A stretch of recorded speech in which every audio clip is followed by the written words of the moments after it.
വനാത് സരിതോ യഥ, എങ്ങനെയാണോ ഒരു നദി എപ്പോഴും ഒഴുകിക്കൊണ്ട് തന്നെ ഇരിക്കുന്നത്, നദി സ്വയം അതിൻ്റെ ഒഴുക്ക് നിർത്തുകയില്ല. അത് കടലിൽ ചേരുമ്പോഴാണ് അതിൻ്റെ ഒഴുക്ക് നിലയ്ക്കുക. അപ്പോഴും ഒഴുക്ക് നിലയ്ക്കുന്നില്ല, നദി കടലുമായി ചേർന്ന് ഒന്നാവുകയാണ് ചെയ്യുന്നത്. നദി എപ്പോഴും ഒഴുകുന്ന സ്വഭാവത്തോടു കൂടിയതാണ്. ആ നദിയെപ്പോലെ ഇവരുടെ അന്വേഷണം ഇപ്പോഴും തുടരുന്നു. അത് മതിയാക്കാൻ അവർ തയ്യാറല്ല. അയം ഖലു മഹാലോകോ വർത്തുളോ വ്യോംനി സംസ്ഥിതഃ ബാലസങ്കൽപ്പ തരുവത് ബ്രാഹ്മസങ്കൽപ്പ നിശ്ചയഃ. അയം ഖലു മഹാലോകഃ, ഈ പ്രപഞ്ചം, വർത്തുളഃ വ്യോംനി സംസ്ഥിതഃ, വൃത്താകൃതിയിലാണ്, അല്ലെങ്കിൽ ഒരു ഗോളാകൃതിയിലാണ്, അല്ലെങ്കിൽ അണ്ഡാകൃതിയിലാണ്, അങ്ങനെ പറയാം. അതായത് ഇത് ലീനിയർ അല്ല.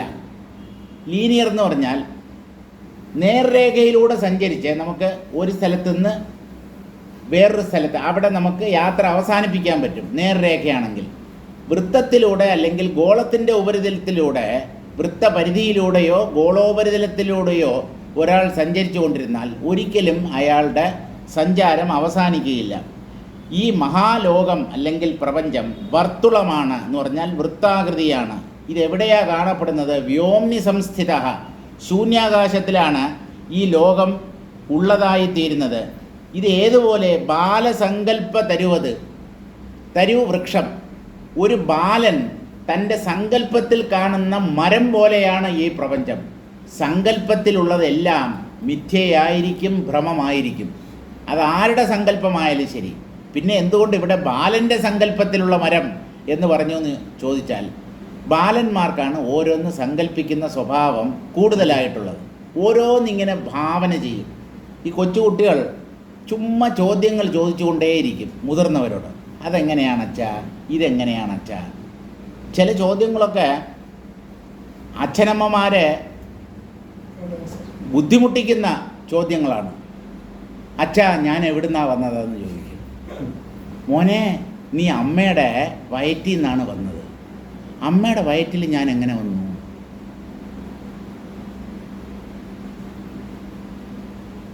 എന്തു പറയാൻ?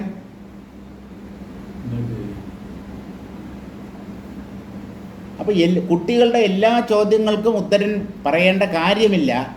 കുട്ടികൾ അവിവേകികളായതുകൊണ്ടാണ് അവർ ചോദ്യങ്ങൾക്ക് മുകളിൽ ചോദ്യമായിട്ട് ഓരോ ചോദ്യത്തിനെയും തുടർന്ന് പല ചോദ്യങ്ങൾ ചോദിക്കുന്നത്. അപ്പോൾ ഒരു ഘട്ടം പറയുമ്പോൾ മിണ്ടാതിരി, നീ അതൊന്നും അറിയാൻ നിനക്ക് പ്രായമായിട്ടില്ല. ഈ പറയുന്നത് കേട്ടാൽ തോന്നും അച്ഛന് അതിൻ്റെയൊക്കെ രഹസ്യം പിടികിട്ടിയിട്ടുണ്ടെന്ന്. ഒരു ജീവൻ മാതാവിൻ്റെ ഗർഭകോശത്തിൽ പിതൃബീജത്തിൻ്റെ രൂപത്തിലാണ് പ്രവേശിക്കുന്നത്. പക്ഷേ ഈ പിതാവിൻ്റെ ബീജത്തിൽ ആ ജീവൻ എവിടെ നിന്ന് വന്നു അത് പിതാവിന് പോലും അറിയില്ല. അദ്ദേഹം കഴിക്കുന്ന ഭക്ഷണം രക്തമായി മാറുന്നു. രക്തത്തിൽ നിന്നാണ് രേതസ് ഉണ്ടാവുന്നത്. ആ രേതസ്സാണ് ഒരു കുഞ്ഞിൻ്റെ ജന്മത്തിന് കാരണമാവുന്നത്. ഇപ്പോൾ ഈ ജീവൻ എങ്ങനെയാണ് പിതൃബീജത്തിൽ കടന്നുകൂടിയത് എന്ന് ചോദിച്ചാൽ അത് അച്ഛന് പോലും അറിയില്ല. എല്ലാം സംഭവിച്ചു എന്ന് പറഞ്ഞാൽ സൾഫ്യൂരിക് ആസിഡ് ഉണ്ടായി, അത്രയേ ഉള്ളൂ. ആ തമാശ കേട്ടിട്ടുണ്ടോ? പണ്ട് ഈ മാതൃഭൂമിയോ മനോരമയോ എനിക്ക് കൃത്യമായിട്ട് ഓർമ്മയില്ല, അതിൻ്റെ വാരാന്ത പതിപ്പ് ഞായറാഴ്ച അല്ലേ വാരാന്തം എന്ന് പറയുന്നത്, ശനിയല്ലല്ലോ. ആ ഞായറാഴ്ച അതിൻ്റെ സപ്ലിമെൻ്റ് വരും പത്രത്തിൻ്റെ കൂടെ.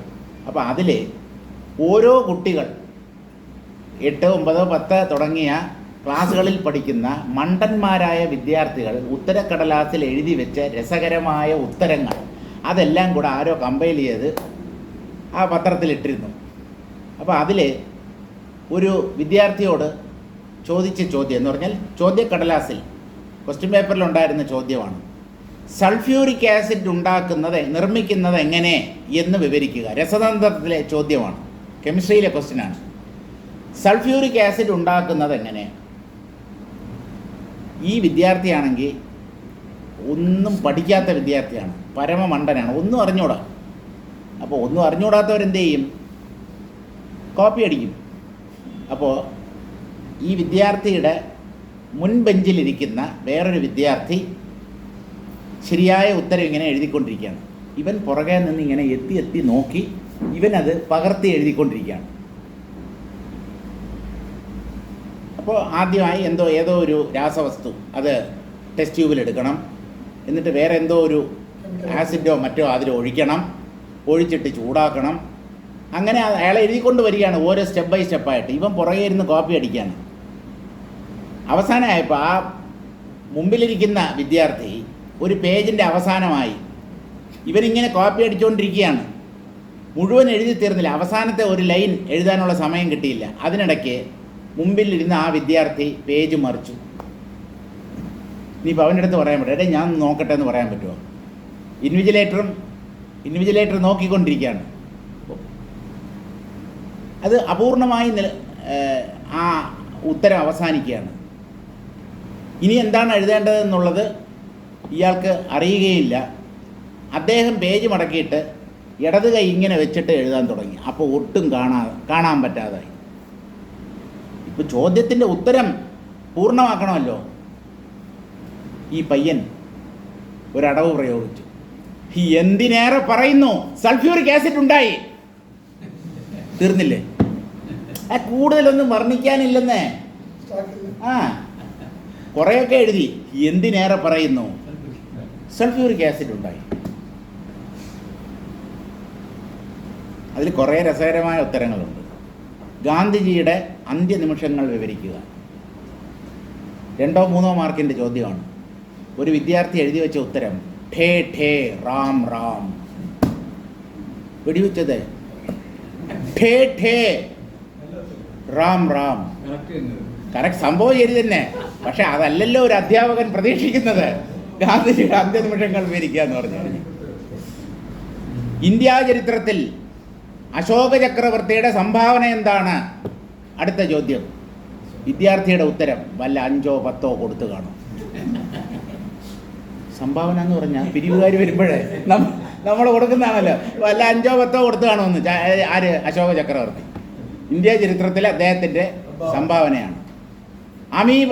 അമീബ ഇരപിടിക്കുന്നത് എങ്ങനെയെന്ന് വിവരിക്കുക. ബയോളജിയിലെ ചോദ്യം.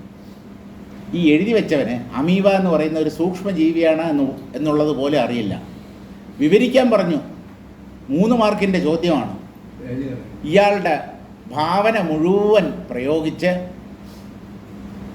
ഒരു കഥ ഉണ്ടാക്കി. അമീബ ഇരപിടിക്കുന്നത് എങ്ങനെയെന്ന്. സമയം ഏതാണ്ട് അർദ്ധരാത്രിയോടടുത്ത് കാണും. അമീബ തൻ്റെ കൂട്ടിൽ അക്ഷമനായി അങ്ങോട്ടും ഇങ്ങോട്ടും ഉലാത്തിക്കൊണ്ടിരിക്കുന്നു.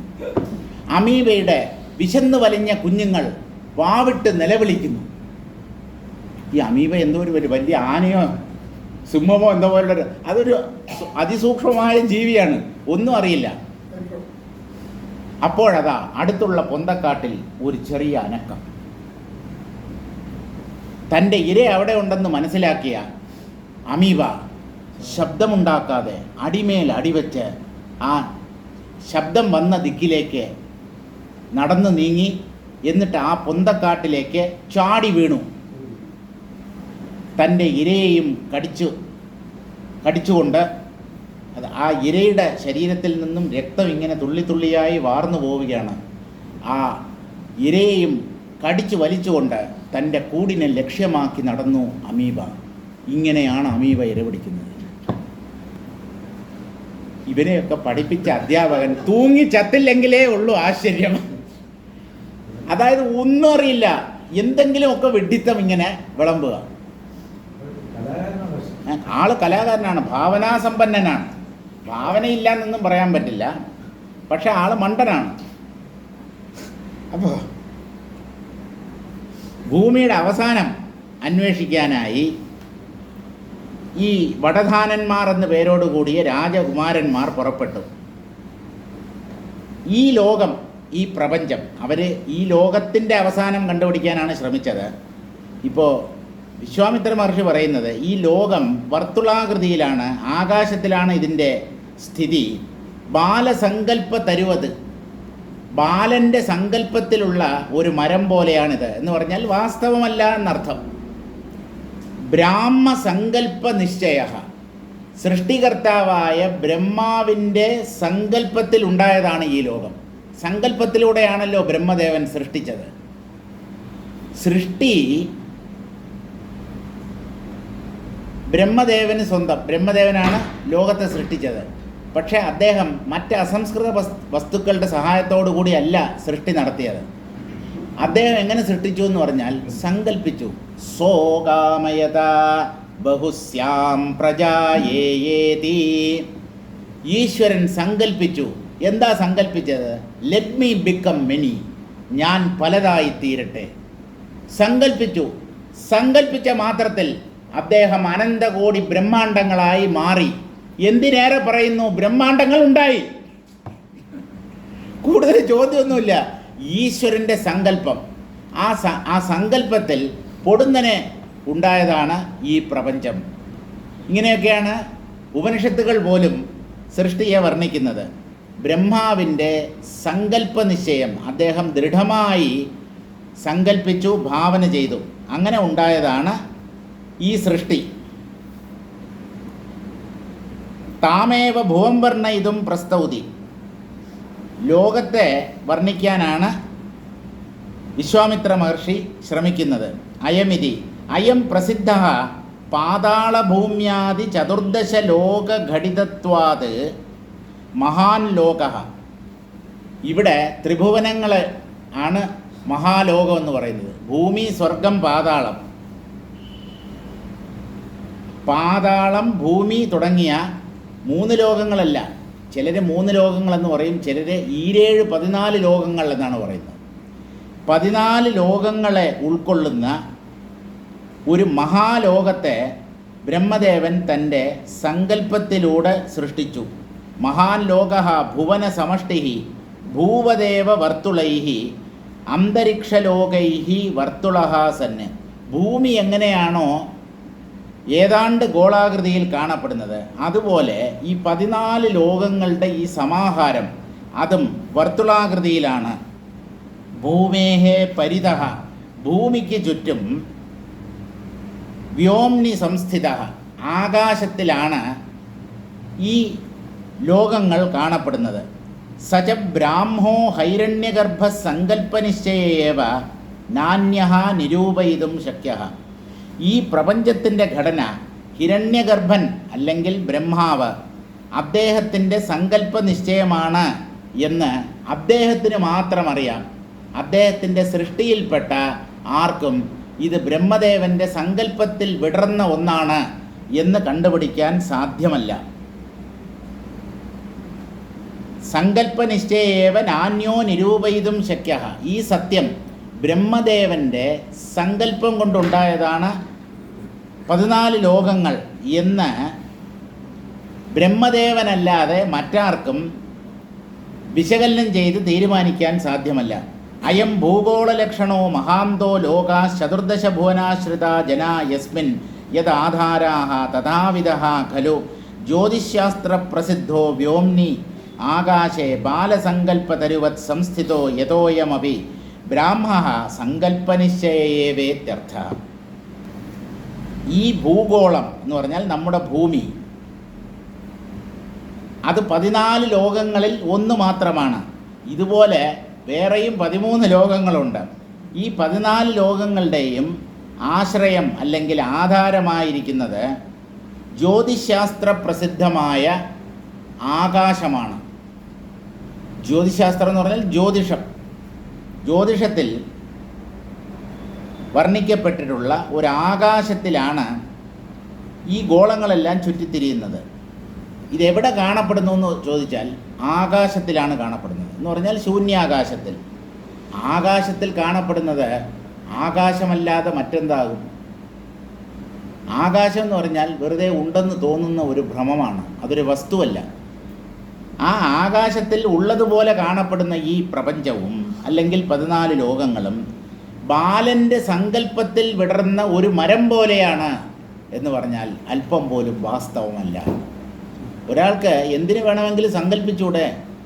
എന്തിനെയാ മനുഷ്യർക്ക് ഭാവന ചെയ്യാൻ പറ്റാത്തത്? അപ്പോൾ ബാലസങ്കല്പത്തിലുള്ള ഒരു വൃക്ഷം പോലെ കാണപ്പെടുന്നു. യഥോയമപി ബ്രാഹ്മ, ഇത് ബ്രഹ്മാവിൻ്റെ സങ്കല്പമാണെങ്കിലും അദ്ദേഹത്തിൻ്റെ ഒരു തീരുമാനമോ നിശ്ചയമോ ആണെങ്കിൽ പോലും ഇത് ആകാശത്തിൽ വെറുതെ ഉണ്ടെന്ന് തോന്നുന്ന ഒരു കാഴ്ച മാത്രമാണ്. ആരുടെ സങ്കല്പമോ ആയിക്കോട്ടെ, ഈശ്വരൻ്റെ തന്നെ സങ്കല്പം ആയിക്കോട്ടെ, ഈശ്വരൻ സത്യസ്വരൂപനാണ്. അദ്ദേഹം സങ്കല്പത്തിന് അതീതനാണ് എന്നുള്ളത് വാസ്തവമാണ്.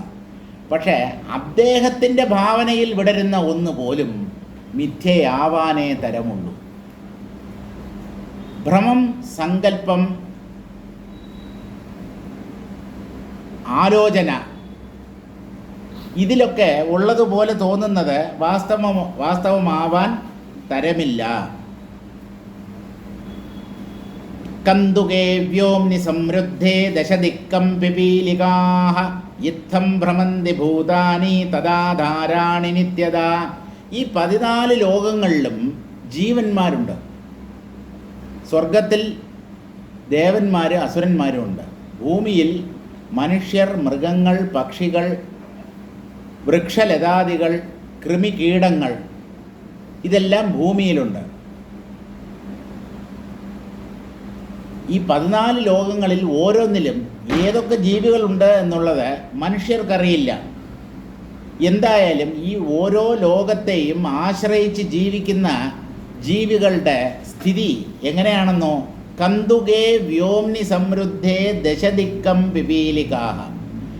ആകാശത്തിൽ ഒരു കന്തുകം എന്ന് പറഞ്ഞാൽ പന്ത്, ഒരു പന്ത് ആകാശത്തിൽ ഇങ്ങനെ വെച്ചിരിക്കുന്നു.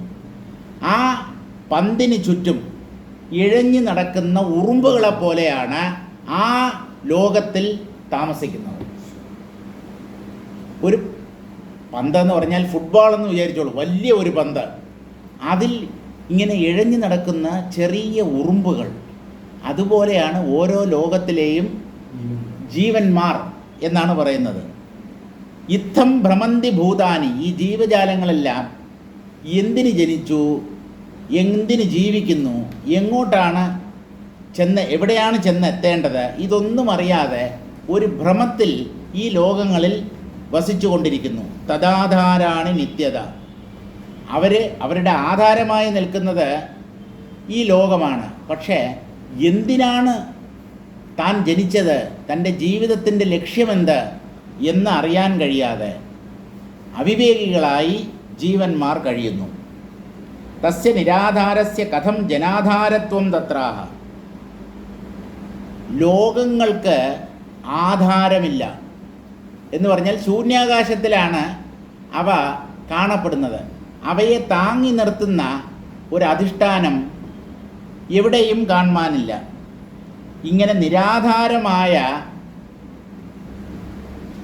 ലോകങ്ങൾക്ക് അല്ലെങ്കിൽ ഗോളങ്ങൾക്ക് അവയെങ്ങനെ ജനങ്ങൾക്ക് ആധാരമായിത്തീരുന്നു, ജീവന്മാരുടെ വാസസ്ഥാനം എങ്ങനെ ആയിത്തീരുന്നു എന്നാണ് ഈ പദ്യത്തിൽ പറയുന്നത്. യഥാ മധ്വക്തേ കന്തുകേ ദശദിക്കം പിപീലിക ഭ്രമന്തി.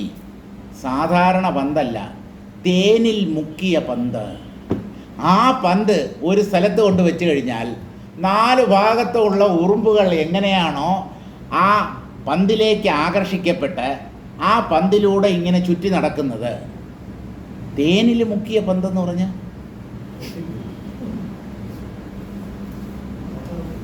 മധ്വക്തം എന്ന് പറഞ്ഞാൽ തേനിൽ മുക്കിയെടുത്തത് എന്നർത്ഥം.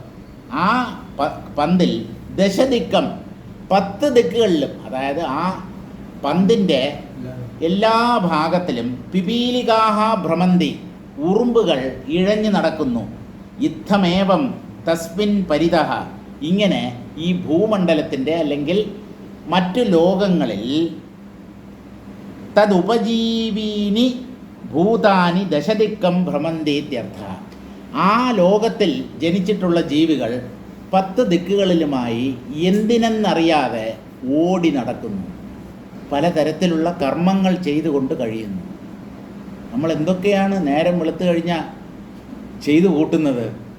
നേരം വെളുത്തത് മുതൽ നമ്മൾ കിടക്കുന്നത് വരെയുള്ള നമ്മൾ എന്തൊക്കെയാണ് ചെയ്തതെന്ന് ഒന്ന് ഒരു ആത്മപരിശോധന നടത്തിയാൽ അയ്യോ, ഒരു മിനിറ്റ് അടങ്ങിയിരിക്കാൻ പറ്റുന്നില്ലല്ലോ. ഇങ്ങനെ കർമ്മത്തിൽ മുങ്ങിക്കുളിച്ച ജീവന്മാരാണ് എല്ലാ ലോകങ്ങളിലും വസിക്കുന്നത്. ഭൂഗോളഗാധോ ഭാഗാനി തദംഗാന്യൂർധ്വവന്തി ച തദാ ഭൂതാനി തിഷ്ഠന്തി താന്യാവിശ്യ ഭ്രമന്തി ച. ഭൂഗോളക അധോഭാഗാനി, നമ്മളൊക്കെ ഭൂമിയിൽ കഴിയുന്നവരാണ് എന്നാണ് വിശ്വസിക്കുന്നത്. നമ്മുടെ കാൽ ചുവട്ടിലാണ് ഭൂമി. താഴെയാണല്ലോ, മുകളിലേക്ക് നോക്കിയാൽ ആകാശമാണ് കാണപ്പെടുക. അപ്പോൾ ഭൂഗോളം അധോഭാഗത്തിൽ വരുന്ന ഭൂഗോളത്തിൻ്റെ തന്നെ ഓരോ അംശങ്ങളിൽ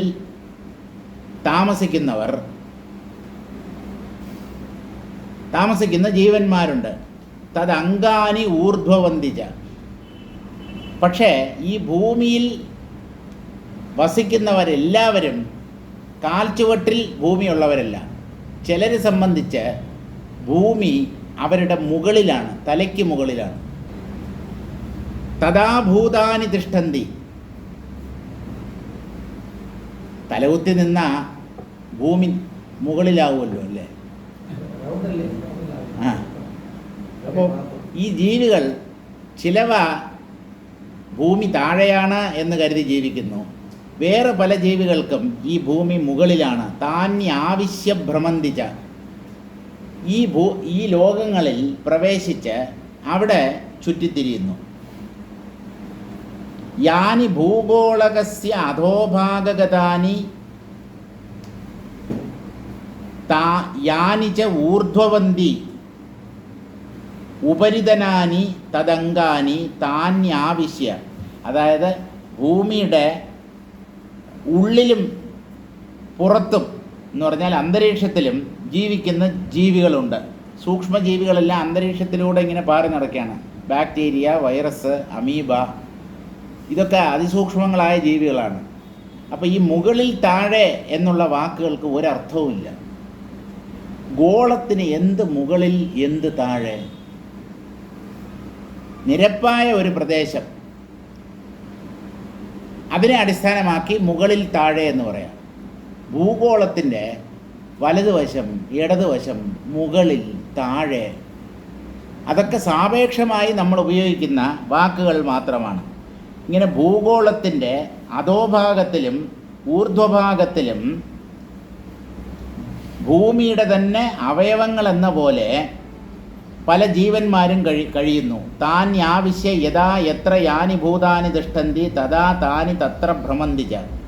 എവിടെയാണോ ഒരു ജീവൻ താൻ ഉള്ളതായി അനുഭവിക്കുന്നത്, അവിടെ തന്നെ താൻ ജീവിക്കുന്നതായും ആ ജീവൻ അനുഭവിക്കും. നമ്മൾ എവിടെയാണ് എന്നുള്ളതിനെക്കുറിച്ച് നമുക്കൊരു ഐഡിയ ഉണ്ടല്ലോ. ആ ഐഡിയയുടെ അടിസ്ഥാനത്തിലാണ് നമ്മൾ ജീവിക്കുന്നത്. നമ്മളൊക്കെ ഭൂമിയിൽ ജീവിക്കുന്നു എന്നാണ് നമ്മൾ കരുതുന്നത്. ഇത് ഭൂമി എന്നാര് പറഞ്ഞു? ഈ ഭൂമി ആകാശത്തിലാണ് ചുറ്റിത്തിരിയുന്നത്. ആകാശത്തിൽ നിന്ന് 4 ഘട്ടങ്ങൾ കഴിഞ്ഞിട്ടാണ് ഭൂമി ഉണ്ടാകുന്നത്. ആദ്യം ഉണ്ടായിരുന്നത് ആകാശമാണ്. ആകാശത്തിൽ നിന്ന് വായു, വായുവിൽ നിന്ന് അഗ്നി, അഗ്നിയിൽ നിന്ന് ജലം, ജലത്തിൽ നിന്നാണ് ഭൂമി. അപ്പോൾ നമ്മൾ ശൂന്യാകാശത്തിലാണ് നിൽക്കുന്നത് എന്ന ഒരു വിചാരം നമുക്കില്ല. നമ്മൾ ഭൂമിയിൽ വസിക്കുന്നു എന്നാണ്. അല്പം ആലോചിച്ച് കഴിഞ്ഞാൽ ഈ ഭൂമി ചുറ്റിത്തിരിയുന്നത് ശൂന്യാകാശത്തിലാണ് എന്ന് മനസ്സിലാക്കാൻ കഴിയും. തമേവാവിശ്യ ദൂരേണ സരിതശ്ചർക്ഷമണ്ഡലം അസംസ്പർശാ ഭ്രമന്ത്യുച്ചൈ സചന്ദ്രാർക്കാദിസന്തതം. ഈ ലോകത്തിൽ ജീവന്മാർ ജനിച്ചിട്ട് വളരെ ദൂരെയുള്ള വൃക്ഷമണ്ഡലം, നക്ഷത്രമണ്ഡലത്തെ തല ഉയർത്തി നോക്കുന്നു. നക്ഷത്രങ്ങൾ താഴെയല്ല, മുകളിലാണ്. ഉത്തരം കിട്ടാത്ത ചോദ്യങ്ങൾ വരുമ്പോൾ നമ്മൾ നക്ഷത്രം എണ്ണാറുണ്ട്. അയാൾ നക്ഷത്രം എണ്ണി എന്ന് പറഞ്ഞു കഴിഞ്ഞാൽ അതൊരു ശൈലിയാണ്. അയാളുടെ കണ്ണിൽ നിന്നും പൊന്നീച്ച പറന്നു എന്ന് പറഞ്ഞാൽ എന്താണ് അർത്ഥം? ഒരടി, മുഖം അടച്ച് ഒരൊറ്റ അടി. കുറച്ച് സമയത്തേക്ക് സ്ഥലകാല ബോധമൊക്കെ നഷ്ടപ്പെട്ടു. അയാളുടെ കണ്ണിൽ നിന്ന് പൊന്നീച്ച പറന്നു. സ്വർണം കൊണ്ടുള്ള ഈച്ചകളൊന്നും ഇല്ലല്ലോ ഇവിടെ. അപ്പോൾ ഇതൊക്കെ ശൈലീ പ്രയോഗങ്ങളാണ്. അപ്പോൾ മുകളിൽ നക്ഷത്രമണ്ഡലത്തെ ഭൂമിയിലുള്ളവർ കാണുന്നു. അസംസ്പർശാഹ ഭ്രമന്ത്യുച്ചൈഹി, പരസ്പരം അറിയപ്പെടാതെ ഈ ഭൂമിയുടെ വിവിധ ഭാഗങ്ങളിൽ അനേകം ജീവന്മാർ കഴിയുന്നു. നമ്മൾ അമേരിക്കയോ ആഫ്രിക്കയോ ഒന്നും കണ്ടിട്ടില്ല. ചിലരൊക്കെ പോയിട്ടുണ്ടാവും. അമേരിക്കയ്ക്ക് പോയിട്ടുണ്ടെങ്കിൽ ആഫ്രിക്കയിൽ പോയിട്ടുള്ളവരുണ്ടാവത്തില്ലല്ലോ. അവിടെ കാണാനൊന്നുമില്ല, കുറേ കാപ്പിരികൾ മാത്രമുണ്ട്. കാപ്പിരികളുടെ നാടാണ് ആഫ്രിക്ക. കാപ്പിരി എന്ന് പറഞ്ഞാൽ നീഗ്രോകളെയാണ് കാപ്പിരികൾ എന്ന് പറയുന്നത്. പിന്നെ നമുക്ക് കാൽപ്പിരി എന്ന് പിരിക്കാം. കാൽപ്പിരി ഉണ്ടെങ്കിൽ അരപ്പിരി, മുക്കാപ്പിരി, മുഴുപ്പിരി. അപ്പോൾ നമുക്ക് വേണമെങ്കിൽ പറയാം കേരളം മുഴുപ്പിരിയന്മാരുടെ സ്ഥലമാണ്. അവരല്ലേ ഭരിക്കുന്നത്. നിങ്ങൾ എന്താ പറയുന്നത്? കുഞ്ചുകുറുപ്പ് എന്ന് പറഞ്ഞിട്ട്, മാതൃഭൂമിയാണെന്ന് തോന്നുന്നല്ലേ, കുഞ്ചുകുറുപ്പ് എന്ന് പറഞ്ഞിട്ട് എല്ലാ ദിവസവും ഒരു ചെറിയൊരു കാർട്ടൂൺ പോലെ, കാർട്ടൂണോ അങ്ങനെ ഒരു തമാശ പോലെ ഇങ്ങനെ വരും. അപ്പോൾ പണ്ട് വായിച്ചതാണ്. ഇന്തോനേഷ്യയിൽ കുരങ്ങന്മാരാണ് തേങ്ങയിടുന്നത് എന്ന് ഒരാൾ വായിച്ചു. അതിന് കുഞ്ചുകുറുപ്പിൻ്റെ കമൻ്റാണ്, ഇവിടെ ഭരിക്കുന്നത് പോലെ അവന്മാരാണെന്ന്. അവിടെ തേങ്ങ മാത്രമല്ലേ ഇടുന്നുള്ളൂ, ഇവിടെ ഭരണം നടത്തുന്നത് പോലും കുരങ്ങന്മാരാണെന്ന്. ചില തമാശകളൊക്കെ നമ്മുടെ മനസ്സിൽ നിന്ന് ഒരിക്കലും മാഞ്ഞു പോകത്തില്ല. അപ്പോൾ അസംസ്പർശാഹ, പരസ്പരം സ്പർശിക്കാതെ പരസ്പരം അറിയാതെ എത്രയോ ജീവന്മാർ ഈ ഭൂമിയിൽ കഴിയുന്നു. ചന്ദ്രാർക്കാദി സന്തതം. പിന്നെ ആകാശത്തിൽ നക്ഷത്രങ്ങൾ മാത്രമല്ല, ചന്ദ്രൻ, സൂര്യൻ തുടങ്ങിയവയും ഉണ്ട്. ഇങ്ങനെ ഒരു ലോകത്തിൽ ഇത് വാസ്തവമാണെന്നും ഇവിടെയുള്ള നമ്മുടെ ജീവിതം സത്യമാണെന്നും വളരെ ഗൗരവത്തോടു കൂടി വളരെ സീരിയസ് ആയി നമ്മൾ ജീവിച്ചുകൊണ്ടിരിക്കുന്നു. ഒന്നുമില്ല, ഇത് ഭ്രമമാണ്, സ്വപ്നമാണ്, ഒരു കഴമ്പുമില്ല. ഇവിടെ ഒന്നിനെയും ഓർത്ത് ദുഃഖിക്കേണ്ട കാര്യവുമില്ല, ഒന്നിനെയും ഓർത്ത് അല്ലെങ്കിൽ എന്തെങ്കിലും കിട്ടുമ്പോൾ തുള്ളിച്ചാടേണ്ട കാര്യമില്ല. ഇത് ഇല്ലാത്തതാണ് എന്ന് മനസ്സിലാക്കുക മാത്രമേ നമ്മൾ ചെയ്യേണ്ടതായിട്ടുള്ളൂ. അന്തരിക്ഷവഹ മന്ദാകിന്യാദി സരിതഃ. ഇനി ഇത് മാത്രമല്ല, സ്വർഗംഗ, ദേവലോകത്തിലുള്ള നദിയാണ് ഗംഗ. ഭഗീരഥനാണ് ആ ഗംഗയെ ഭൂമിയിലേക്ക് കൊണ്ടുവന്നത് എന്നാണ് കഥ. അന്തരീക്ഷത്തിലൂടെ ഒഴുകുന്ന മന്ദാകിനി തുടങ്ങിയ നദികൾ ജ്യോതിശ്ചക്രരൂപം വൃക്ഷമണ്ഡലം ച തം ഭൂഗോളമേവ ദൂരേണ വായുബന്ധനവശാത് ആശ്രിത്യ അസംസ്പർശ ഉച്ചൈഹി ഭ്രമന്തി. വാസ്തവത്തിൽ ഈ മന്ദാകിനി എന്ന് പറഞ്ഞാൽ ഗംഗ തുടങ്ങിയ നദികൾ ജ്യോതിശ്ചക്രം, നക്ഷത്ര ചക്രം, അതിനെ ചുറ്റി ഭൂമിയിൽ നിന്ന് വളരെ ദൂരെ വായുവിൻ്റെ ബന്ധനം കൊണ്ട് താഴേക്ക് പതിക്കാതെ ഒന്നിലും സ്പർശിക്കാതെ ഇങ്ങനെ കറങ്ങിക്കൊണ്ടിരിക്കുന്നു എന്നാണ്. ഈ നദികളൊക്കെ ഗംഗയെ ഭൂമിയിലേക്ക് കൊണ്ടുവന്നില്ലേ എന്ന് പറഞ്ഞാൽ, ഗംഗ ഭൂമിയിൽ വന്നാലും സ്വർഗത്തിൽ ഇപ്പോഴും ഗംഗയുണ്ടെന്നാണ്. മൊത്തം ഇങ്ങോട്ട് പോയില്ല, ഇങ്ങോട്ട് വന്നിട്ടില്ല. അതിൻ്റെ ഒരു ചെറിയ അംശം മാത്രമേ ഭഗീരഥൻ കൊണ്ടുവന്നുള്ളൂ. അത് സ്വർഗംഗയാണ്, സ്വർഗത്തിലെ നദിയാണ്. ഇഹൈവ സർവദിക്കം ദ്യൗസ്താമാവേഷ്ട്യവ്യവസ്ഥിത സർവദിക്കം ഖമത്യൂർധ്വം തസ്യാധസ്താൻ മഹീതലം. ഇഹൈവ സർവദിക്കം ദ്യൗഹു. ആകാശം എന്ന് പറയുന്നത് സർവവ്യാപിയാണ്. ആ ആകാശത്തിൻ്റെ ഉള്ളിൽ കാണപ്പെടുന്നതാണ് സകല പ്രപഞ്ചഗോളങ്ങളും. ജീവന്മാരുടെ വാസസ്ഥാനങ്ങളായ ലോകങ്ങളെല്ലാം ഈ ആകാശത്തിൻ്റെ ഉള്ളിലാണ്.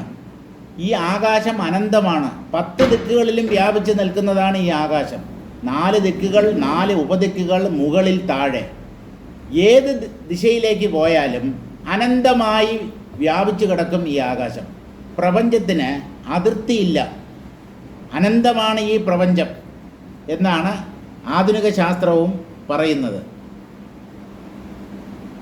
തസ്യ അധസ്ഥാൻ മഹീതലം, ആ ആകാശത്തിൽ ദ്യുലോകം അല്ലെങ്കിൽ സ്വർഗലോകം എന്ന് പറഞ്ഞൊന്നുണ്ട്. അതിൻ്റെ വളരെ താഴെയാണ് നമ്മുടെ മഹി അല്ലെങ്കിൽ ഭൂമി. ഇതൊക്കെ എന്തിനു വർണ്ണിക്കുന്നു എന്ന് ചോദിച്ചു കഴിഞ്ഞാൽ അവസാനം ഇതൊന്നും ഇല്ല എന്ന് പറയാനാണ്. ആദ്യം നമ്മൾ എവിടെയാണ് നിൽക്കുന്നത് എന്നുള്ളതിനെക്കുറിച്ച് വ്യക്തമായ ഒരു ധാരണ വേണം. ഞാൻ തിരുവനന്തപുരത്താണ് കഴിയുന്നത്. തിരുവനന്തപുരത്തിലെ ഒരു പ്രത്യേക പ്രദേശത്തിലാണ് ഞാൻ വസിക്കുന്നത്. അതൊക്കെ സത്യം എന്ന പോലെയാണ് നമ്മുടെ വിചാരം. ഇത് അനന്തമായ ശൂന്യാകാശത്തിൽ വെറുതെ ഉണ്ടെന്ന് തോന്നുന്ന ഒരു കാഴ്ച മാത്രമാണ് എന്ന കാര്യം മനസ്സിലാക്കി തരാനാണ് ഇങ്ങനെയൊക്കെ വർണ്ണിക്കുന്നത്.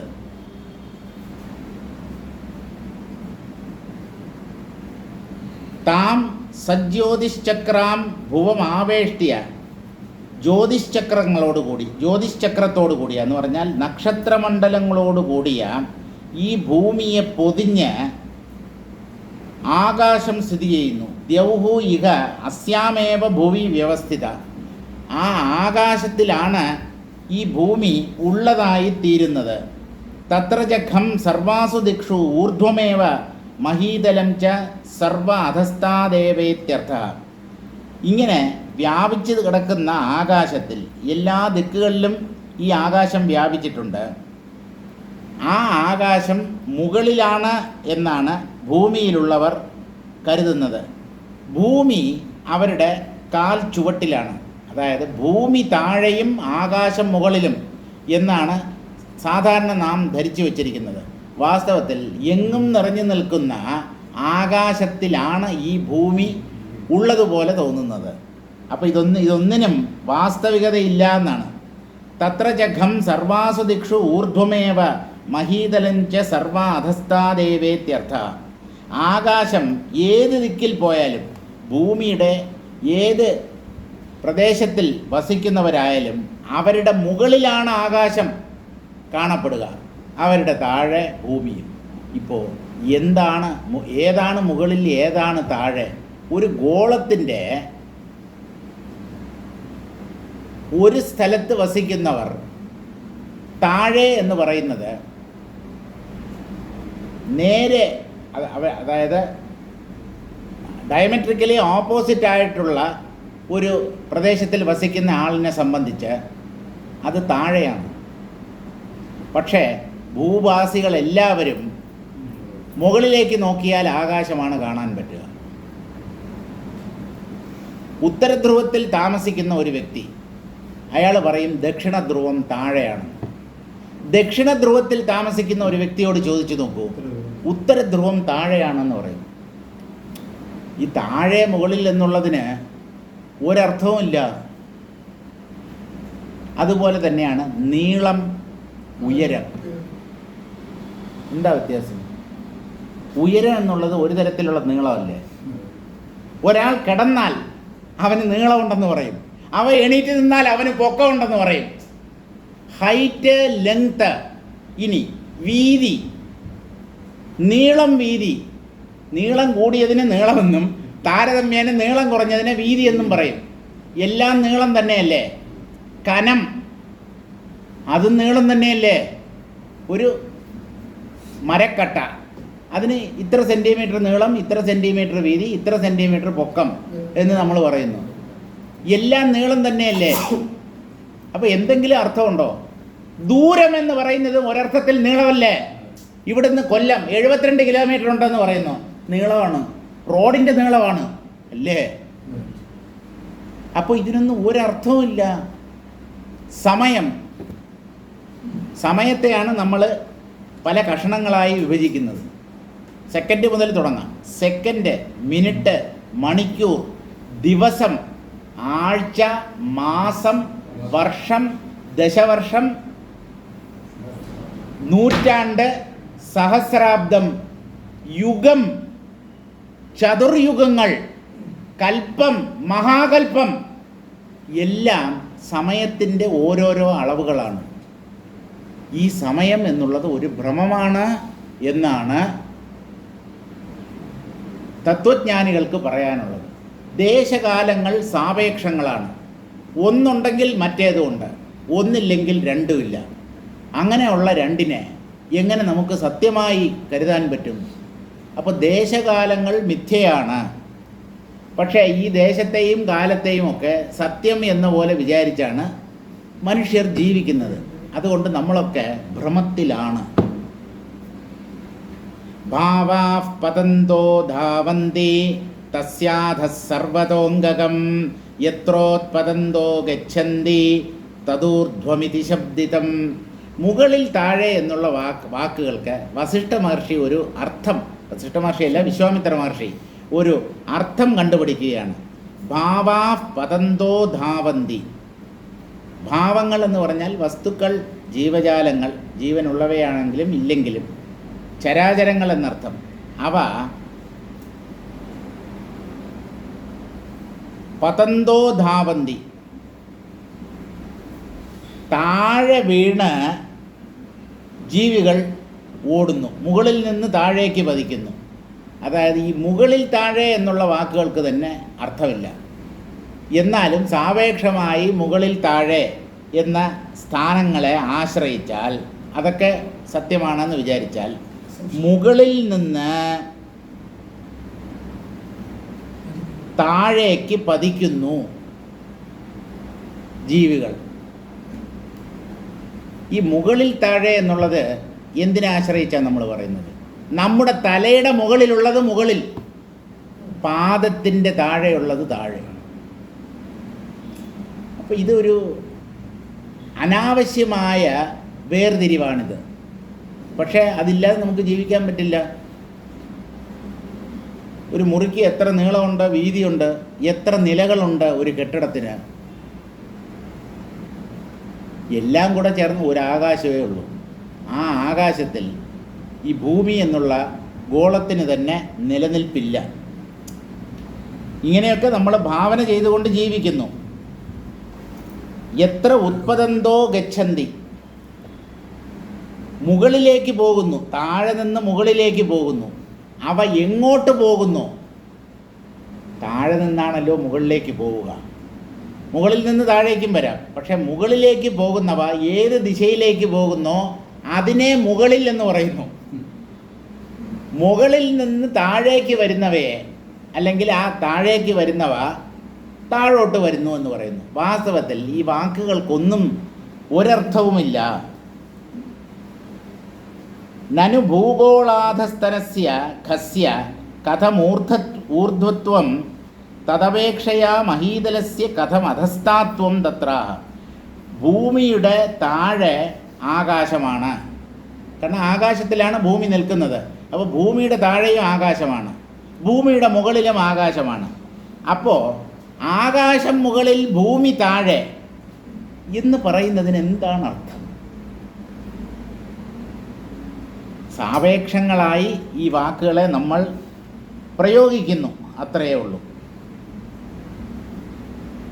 കഥമൂർധ്വത്വം തദപേക്ഷയാ മഹീതലസ്യ കഥം അധസ്ഥാത്വം തത്രാഹ. തസ്യ മഹീതലസ്യ അധഃ യേ ഭാവാഃ പദാർത്ഥാഃ സഞ്ചരന്തി. ഈ ഭൂമിയുടെ താഴെ എന്ന് പറഞ്ഞാൽ തറയിൽ എന്തൊക്കെ പദാർത്ഥങ്ങൾ ചലിക്കുന്നതായി കാണപ്പെടുന്നുവോ തേ തസ്യ സർവതോംഗകമവയവം, അവയെല്ലാം തന്നെ ഭൂമിയുടെ അവയവങ്ങളാണ്.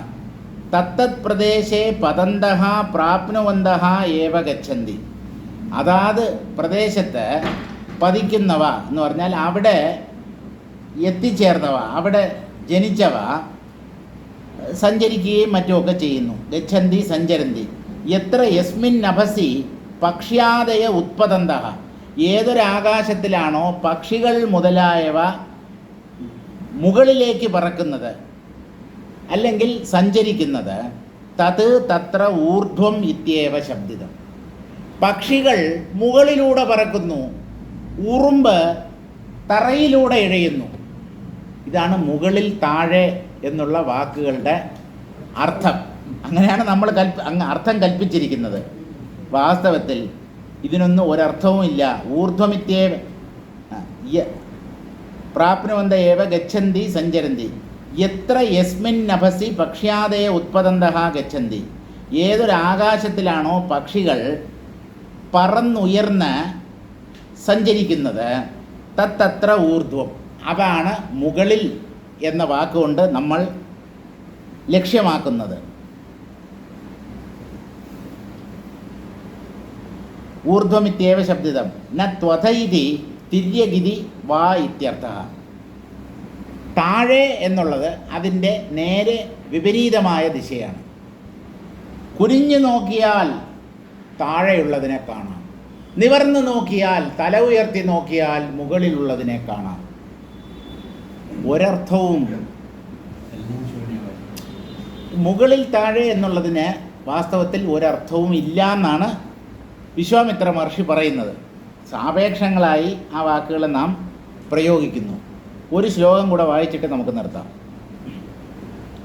തത്രൈകദേശേ വിദ്യന്തേ വടധാനാഭിധാനകാഃ ജാതാസ്തേഷാം ത്രയോ രാജൻ രാജപുത്രാഃ പുരാഭവൻ. ഇങ്ങനെ മുകളിലും താഴെയും എന്നുള്ള വാക്കുകൾക്ക് എവിടെയാണോ ഒരർത്ഥവുമില്ലാത്തത്, അങ്ങനെയുള്ള ഈ അനന്തമായ ആകാശത്തിൻ്റെ ഒരിടത്തിൽ ഒരൊഴിഞ്ഞ മൂലയിൽ വടധാനന്മാർ എന്ന പേരോടുകൂടിയ 3 രാജകുമാരന്മാർ ജനിച്ചു. അവർ പണ്ടുണ്ടായിരുന്നു. അതിനാണ് ഇത്രയും മുഖവുര. അതായത് ഈ പ്രപഞ്ചം എന്നുള്ളതിന് ഒരർത്ഥവുമില്ല. ആ അനന്തമായ പ്രപഞ്ചത്തിൻ്റെ ഒരു മൂലയ്ക്ക് വടധാനന്മാർ എന്ന പേരോടുകൂടിയ 3 രാജകുമാരന്മാർ ജനിച്ച് വസിച്ചിരുന്നു എന്നാണ് പറയുന്നത്. അവരിനി എന്ത് ചെയ്തു? ഈ വിവശത്തിനെ പോലെ അവരും എന്തിനെങ്കിലും അന്വേഷിച്ച് പോയതാണോ എന്നുള്ള കാര്യങ്ങളൊക്കെ നമുക്ക് അടുത്ത ആഴ്ച വായിക്കാം.